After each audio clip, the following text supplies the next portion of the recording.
I have a question. I'm going to my first meeting to network with attorneys in my county, and I was curious if you can give me an advice on how to introduce myself and if a business card is sufficient, or should I bring any other materials?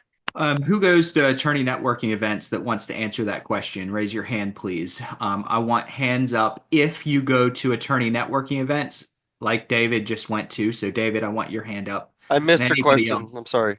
I was Okay, go doing for something. it. Go for it. And then Cam. No, Uh, I missed her question. I didn't hear it because I was looking at something else. okay. I'm sorry. So, Anda's going to an attorney networking event and she wants to know what her spiel should be, essentially an elevator pitch, and whether she should take business cards. I just learned from the only thing I actually positive learned from my father, and I wasn't raised by him. He told me never hand a business card out to somebody that doesn't ask for it. Hmm. I've always remembered that. He was a TV sales guy, and I don't ever even get out business cards.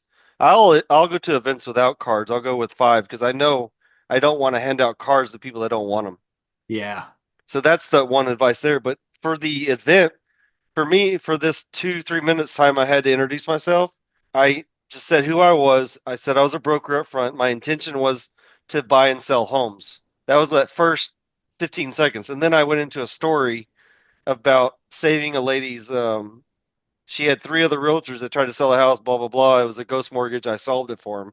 I went far and above that any other realtor could do on this file. And everybody in the room was like, "Oh, you Hmm. know." So stories, share a story with somebody in that room that's impactful, and look for the smartest guy and then stay away from him. Okay. Thank you. If anyone else has anything to add, please raise your hand on that specific question, real fast, and then Cam.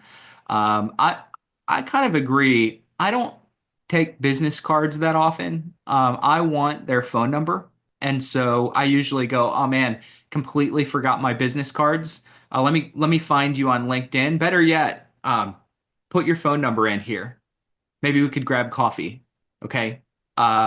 And then I'll normally find them on LinkedIn, but I want their phone number and I want to kind of tell them why. Maybe we'll grab coffee. And I would agree. I don't do that with people that didn't ask, and I didn't know that I took that approach, but I really don't. I don't do that with people that don't ask. Every time I go to an event, I'm looking for one or two people that I can really connect with. I might meet 20, but I want one or two of them that I'm like, hey, I'm gonna go deep with these two people. I can't do that with 20 people I've met.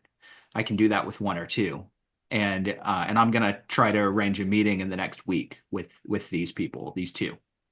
Um, the pitch, if you're just meeting, is um, yeah, basically, I'm a real estate that specializes or is trying to specialize in the estate and the probate process. That's basically it. Like I've got 1,000 things I do, but I don't want to bore you with the details. How about you? Okay, and then let them come back to you. They might, if they come back to you and they ask, now you've got someone you can go deep with. I'm kind of forcing them, I'm forcing a filter on my audience, on my list. And that filter is I'm not going to go into a lot of detail with someone that's not interested. So they need to ask me for clarification before I go deep. So my quote unquote pitch presentation is going to be a sentence or two. And if they want more, just like if they ask for your card, if they ask for more information, then give them more, talk more.